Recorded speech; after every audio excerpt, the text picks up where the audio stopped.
Madame, Monsieur, bonsoir. Une de questions écho ce soir. Sous quels auspices se dessine la rentrée économique au Maroc?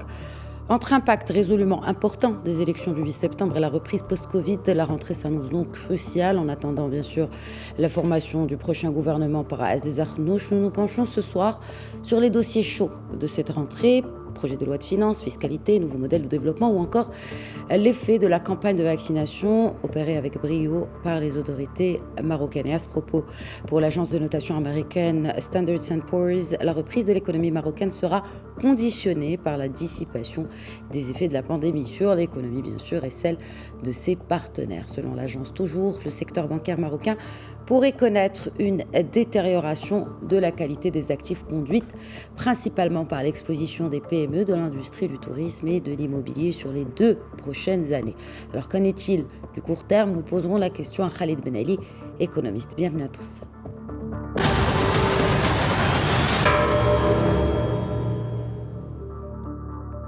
Et depuis Rabat, j'accueille via Skype mon invité ce soir. Bonsoir Khalid Ben Ali, merci d'être avec nous. Bonsoir et merci pour l'invitation et bonne reprise. À vous également et à tout le monde qui nous suit. Alors, comment se profile cette reprise, cette rentrée économique selon vous, professeur Mnali? Alors, cette rentrée économique cette année est un peu particulière. Nous, sans omettre la crise Covid et les impacts, mais l'élément le plus important, c'est la réussite du challenge de tenir les élections, le processus électoral au Maroc à temps et dans des conditions, je dirais, très convenables. Aujourd'hui, le processus est presque bouclé. Il reste l'élection des membres de la Chambre des conseillers. Nous avons des résultats. Curieusement, on s'attendait à ce qu'il y ait une dispersion des voix compte tenu du quotient électoral, mais là, les élections nous ont permis d'avoir des partis des lots bien définis, et donc une majorité qui peut avoir plusieurs formes et plusieurs compositions possibles. Troisième élément, c'est que la campagne électorale cette année, par rapport aux précédentes, a été marquée par des actes et des mesures proposées sur lesquelles se sont engagés les partis politiques chiffrés et précis dans le temps, la mise en œuvre dans le temps. À côté de cela, nous avons quand même, la période Covid nous a donné un grand enseignement, lequel, c'est-à-dire que nous avons pu, à partir d'un comité de veille stratégique, de mesures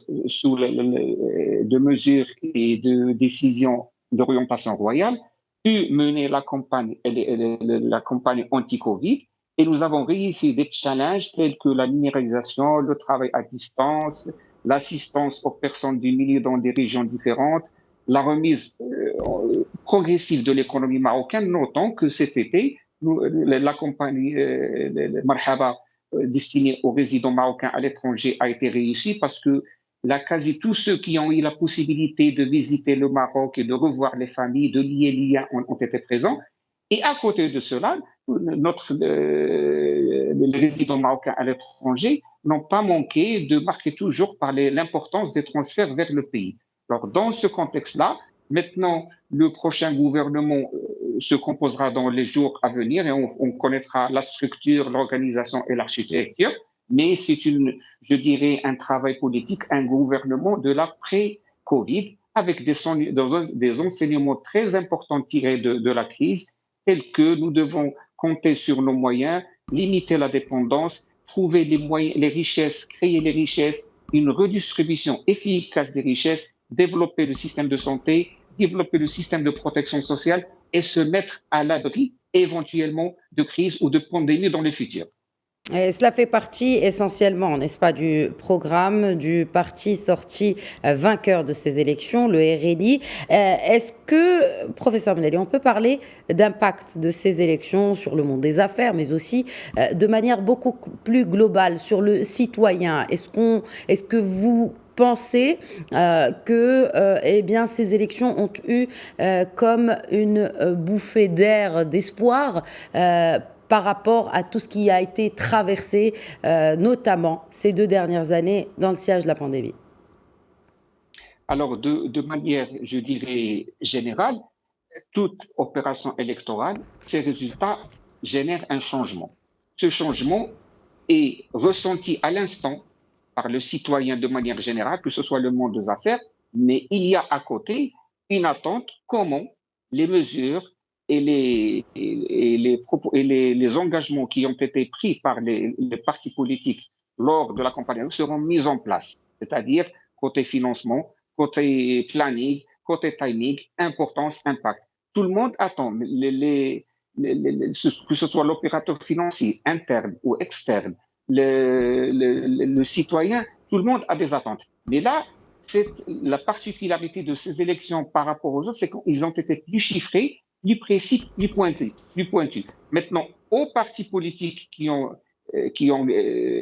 gagné dans ces élections, qui vont former le gouvernement, de les mettre en œuvre et de trouver la grande question, le financement adéquat pour les mettre en œuvre de manière à assurer une fluidité et une osmose. Alors pour cela, il faudrait qu'il y ait une homogénéité gouvernementale en termes de programmes, parce que la campagne électorale, il y avait des programmes électoraux de plusieurs partis politiques. Quand ils vont s'assembler, ils vont s'unir autour d'un problème gouvernemental, d'un programme central qui est le programme du gouvernement, qui va être présenté au Parlement avec ces deux chambres.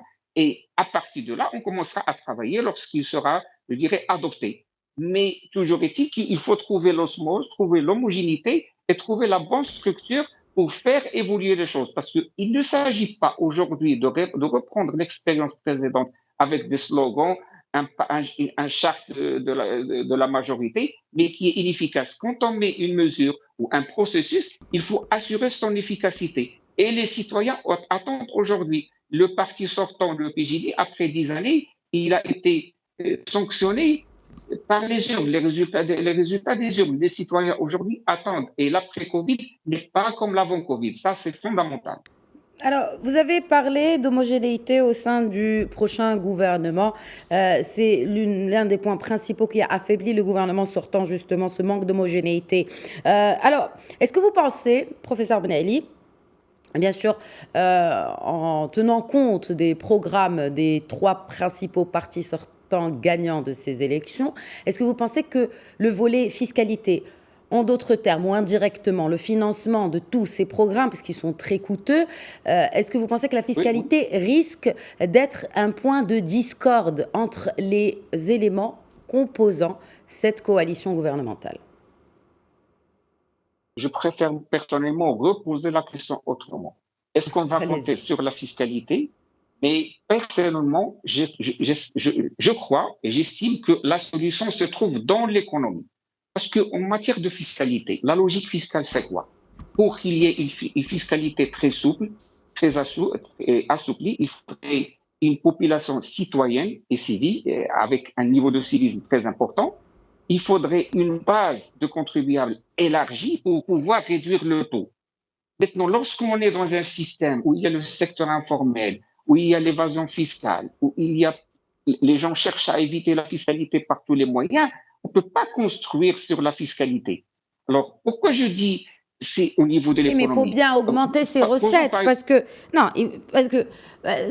il faut bien augmenter les recettes pour financer tout cela. Oui, je suis tout à fait. Quand on élargit la base des contribuables, c'est un effet mécanique parce que beaucoup de gens seront soumis.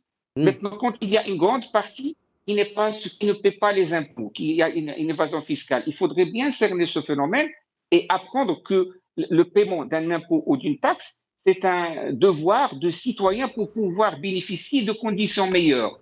La fiscalité, élément de quoi? On peut augmenter les taux. Quand on augmente les taux, on va recevoir, au niveau de la fiscalité du budget de l'État, on aura des ressources suffisantes et plus importantes, mais on va pénaliser quand même l'économie avec les charges fiscales. Donc, notamment la classe moyenne.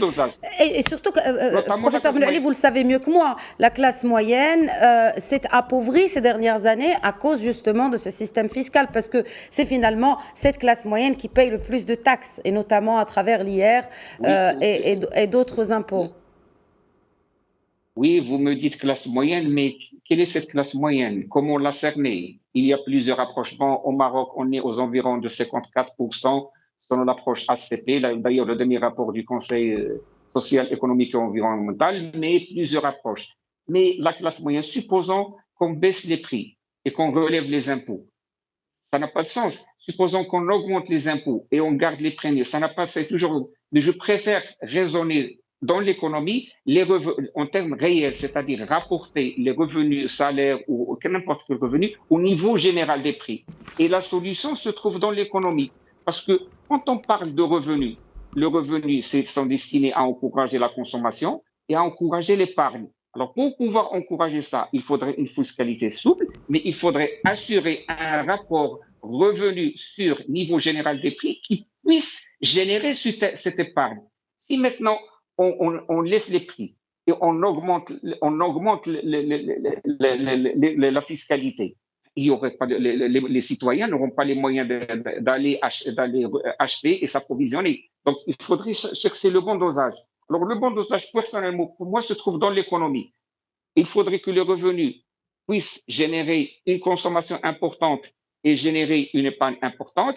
Et le niveau général des prix doit se traduire par une politique de concurrence très soutenue, c'est-à-dire assurer une qualité de produit, assurer le produit made in Morocco avec une qualité, et troisième, pour que le contrôle des prix, pour que les prix soient abordables. Et la concurrence va faire baisser les prix, et à ce moment-là, quand on baissera les impôts, on jouera sur les impôts, ce serait un moyen de réguler. Mais la solution se trouve dans l'économie, ce n'est pas dans la fiscalité. La fiscalité est un outil. Est-ce que vous pensez aussi que ce projet de généralisation de la couverture sociale va réellement avoir des impacts sur l'intégration de l'informel, parce qu'il s'agit de cela aussi, cette fuite d'impôts, si on peut l'appeler ainsi, elle est principalement due à cet informel qui gangrène l'économie. Est-ce que vous pensez que ce projet-là va contribuer à enfin formaliser ces acteurs économiques, parce que finalement ce sont des acteurs économiques, on peut mettre entre guillemets certes, mais c'est le cas. Est-ce qu'on peut ressentir déjà les effets dès l'opérationnalisation de la génération de la couverture sociale sur ce point très délicat et qu'on essaye j'ai envie de dire, de traiter comme un mal, comme une maladie depuis quelques années où on échoue? Est-ce que vous pensez que ce projet-là de généralisation va être la clé? C'est la clé, mais il n'est pas le seul. Il faut qu'on se mette d'accord. La clé, pourquoi? Il s'agit de protéger les individus contre les risques sociaux qui vont affecter leurs revenus et leurs moyens de vie ou leur santé. Maintenant, le deuxième niveau, quels projets ont été mis en place? Si on prend l'exemple de la contribution professionnelle unique, c'est-à-dire les commerçants et les artisans, aujourd'hui, nous remarquons après tant le bruit qu'il y a fait au départ. Maintenant, les gens se sont intégrés au système massivement CPE et ils ont été assujettis à l'assurance maladie obligatoire dans un premier temps, moyennant des cotisations, je vous dirais, très souples. Et le processus va continuer. D'ailleurs, le chantier de la protection sociale s'est étalé sur 5 ans. Donc maintenant, le mode de financement, parce que lorsqu'on fait intégrer le secteur informel à travers un astuce ou une citation sociale, maintenant, quand tout le monde est intégré, il y a le registre unifié qui va être mis en place et il y aurait la nouvelle logique qui va s'installer, les droits contre les obligations. C'est-à-dire il faut qu'il y ait, on ne peut pas bénéficier de beaucoup de choses sans contribuer. Il faut que tout le monde contribue.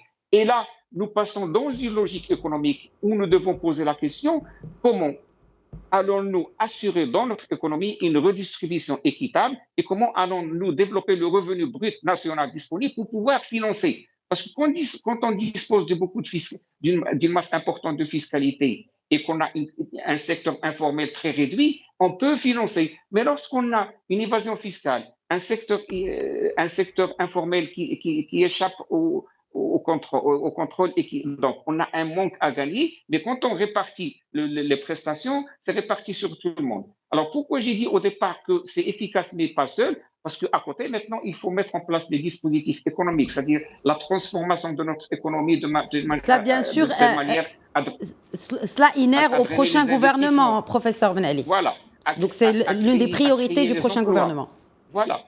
Parce que le nouveau modèle économique marocain, c'est la projection dans les années à venir. C'est comme ça un schéma d'évolution. Mais l'important, c'est quoi? C'est de réduire les inégalités entre les citoyens, entre les régions, partout. Donc, c'est ça l'important, parce qu'on peut réaliser des taux de croissance, mais lorsque ces taux de croissance ne sont pas bien redistribués, il n'y a pas d'impact. Il faut faire le lien entre le social et l'économique. L'économique, c'est un outil, c'est un moyen, mais les résultats, c'est l'impact sur le citoyen, sur la société, sur le niveau de vie. Et c'est pour cela aujourd'hui qu'on dit que il n'est pas seul parce qu'il faudrait créer de l'investissement, il faudrait transformer l'économie, il faut créer l'emploi, il faut réformer le système de la santé de telle manière à ce qu'il puisse répondre. Parce que maintenant, le système de la santé marocain va accueillir une population très importante par rapport au avant. Presque 80% ou 90% de la population serait accueillie. Il faudrait préparer la structure, les ressources humaines et les moyens pour y aller. Donc, logiquement, le chantier est sur 5 ans, mais il va contribuer à résoudre beaucoup de problématiques sociales. Il y a beaucoup de chantiers sur la table du prochain gouvernement, c'est le cas de le dire, mais incontestablement, bien sûr, le PLF est d'une importance cruciale. Donc le projet de loi de finances, le prochain projet de loi de finances ou la prochaine loi de finances, après bien sûr qu'elle serait votée au Parlement. Comment voyez-vous ce PLF, professeur Benali? Quels seraient les prérequis pour répondre, n'est-ce pas, à cette création de richesse dont vous parliez à l'instant, mais aussi toutes ces attentes sociales? Je dirais de premier lieu, ce n'est pas une affaire du jour au lendemain, c'est-à-dire cette loi de finances, elle sera mise en place sur la base parce que la grande partie, il y avait la note d'orientation qui a été initiée en mai. Maintenant, le gouvernement qui va prendre le pouvoir, la gestion de la chose publique, le gouvernement va définir ces nouvelles orientations, va apporter ses retouches. Mais nous avons déjà au niveau de la loi de finances un grand volet social parce que la loi cadre sur la prévoyance sociale a fixé le calendrier et le timing. Alors maintenant, la loi de finances, attendons en premier lieu, espérons qu'on aurait une bonne année agricole, c'est-à-dire nos 70 millions de quintaux au plus, pour pouvoir assurer au moins un taux de 2,5%. Et puis, nous comptons sur la reprise économique progressive, quoi qu'en 2022, ce sera encore une reprise un peu mitigée, parce que le Covid est toujours là, on ne sait pas quelles seraient les évolutions, mais nous comptons sur les éléments qui sont très importants, la campagne de vaccination qui va permettre le retour à la normale, Inch'Allah, dans les mois à venir. Et c'est dans ce contexte qu'on devra retracer la loi de finances. Et ce n'est pas du jour au lendemain, c'est pas parce que les élections ont eu le 8 septembre que la loi de finances, il y aurait des mesures, mais les choses vont venir par la suite. Cette année-là, ce serait une année de remise en marche progressive de l'économie marocaine et éventuellement le tourisme, le secteur de transport, le secteur tertiaire avec le revue de plusieurs métiers et puis consolider les acquis sociaux à travers la généralisation de la protection sociale, la réforme de la simplification des procédures administratives, la mise en place de la réforme du système de santé. Donc, beaucoup de choses. Mais personnellement, j'estime que aujourd'hui, le grand défi pour le prochain gouvernement, en premier lieu, c'est de revoir les textes juridiques qui régissent tous les secteurs. Parce qu'il y a des textes qui datent des années 60 et qui ne sont plus adaptés au contexte actuel. Ils doivent être revus, adaptés avec les changements Quels sont les nationaux et secteurs internationaux. parce qu'on ne peut pas changer. C'est très intéressant ce que vous venez de soulever, professeur Benali. Est-ce que vous pensez à un secteur en particulier ou à plusieurs, enfin un ou deux secteurs en particulier, lorsque vous parlez de réforme de cadre juridique? Parce qu'on ne peut pas tout changer dans tous les secteurs. Bien évidemment, on peut pas, mais il faudrait au moins cerner les textes qui doivent être changés par les opérateurs. Parce qu'à chaque fois, quand vous avez une table ronde où vous avez un dialogue social, il y a des textes, il y a des réflexions de la part des acteurs. Et je citerai un exemple, par exemple le Daher de 1963 de la mutualité. C'est un Daher qui a été mis en place en 63. Il est très ancien. Maintenant, il n'est plus adapté. Les mutuelles de santé marocaines, ce n'est plus adapté. Il y a eu l'AMO parce que dans le temps, quand il a été mis en place, il n'y avait pas d'assurance maladie obligatoire. C'est les mutuelles qui assuraient la couverture médicale. Maintenant, avec l'AMO, il y a l'assurance maladie de base et les mutuelles qui couvrent une partie. Et puis, au niveau des ministères, on a créé des fondations pour le personnel. Ces fondations ont recouru à l'assurance complémentaire de santé auprès des compagnies d'assurance. Donc, que font les mutuelles au milieu? Partout dans le monde, la mutualité est un mouvement très important. On lui a assigné de nouvelles missions. Au Maroc, il faut réforme des taxes, mais avant tout ça, il faudrait une étude stratégique. Que devons-nous donner à tel ou tel secteur? Au niveau de la caisse de compensation, par exemple, la caisse de compensation, ça a toujours suscité un débat. Mhm. La grande question, c'est que où sont les ressources qu'on a pu économiser par rapport? Mais il y avait d'autres contraintes dans l'économie qu'on a pu satisfaire. Aujourd'hui, il faudrait se prononcer et avoir le courage de dire voilà ce que nous devons faire, voilà ce que nous allons faire. Il y a des mesures qui paraissent par moments antisociales, mais à la longue et avec le temps, avec les impacts, il faudrait juste que ce qu'on prévoit, ce qu'on promet, soit réalisé. C'est ça, parce que éviter le discours qui a prévalu par la chefferie du gouvernement pendant le quinquennat précédent, c'est que nous cherchons à octroyer des avantages sociaux aux gens qui n'en ont pas et oublions ceux qui ont quelque chose. C'est ce qui a affaibli, entre guillemets, ce qu'on appelle la classe sociale. La classe sociale. Mais aujourd'hui, ce discours ne tient pas. Il faudrait harmoniser les mesures pour tous les secteurs et avoir une visibilité. Le nouveau modèle économique a tracé un chemin, a mis un cadre. Personnellement, ma conclusion personnelle, c'est que nous sommes un pays qui a besoin de tout et qui n'a besoin de rien. Il faut juste un reprofilage dans beaucoup de secteurs et les apports sont là. Et bien évidemment, sur le plan infrastructure, sur le plan modernisation, sur le plan industrie pharmaceutique, par exemple les bavettes, sur le plan industrie des vaccins, nous prenons les mesures. Pourquoi nous prenons ces mesures-là? Pour limiter la dépendance vis-à-vis de l'étranger, parce que l'expérience Covid a montré qu'on doit être indépendant dans plusieurs secteurs et qu'on ne doit pas suivre l'évolution des marchés. C'est pour cela que nous devons tracer ce que nous pouvons faire et puis laisser ce que nous pouvons faire avec l'étranger. Mais de là à dépendre formellement sur dépendre du reste du monde risque d'impacter. Aujourd'hui, partout dans le monde, ce n'est pas uniquement le Maroc. Les sociétés partout dans le monde souffrent des circuits d'approvisionnement. Donc, il faudrait trouver maintenant la solution. Qu'est-ce qu'on peut faire mal?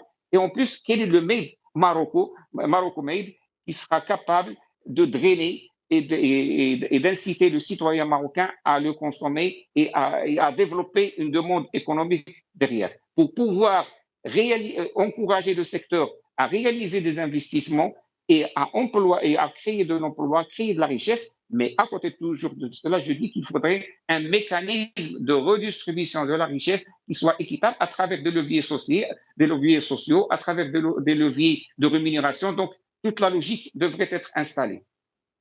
Alors oui, c'est l'une des recommandations d'ailleurs de la commission spéciale sur le modèle de développement par rapport notamment à tous les points que vous avez cités. Mais qu'en est-il de sa mise en œuvre? Comment asseoir ces recommandations du nouveau modèle de développement en sachant que, bien sûr, ces recommandations, ou en tout cas cette commission, a établi une date, celle de 2035. Alors sur ce mandat du prochain gouvernement, quelles sont les priorités de ces recommandations que vous pensez vont être traitées en premier? Alors, notons tout d'abord que Sa Majesté, à l'heure de la réception du rapport, a incité au débat public. Alors, le débat public, la communication demeurent des principaux éléments d'accompagner le changement. Parce que le rapport du millénaire de 2005, il contient beaucoup d'informations, il a un diagnostic, mais il n'a pas eu suffisamment de débat public pour être mis en œuvre rapidement. Alors maintenant, contrairement à l'étape précédente, un débat public a été ouvert.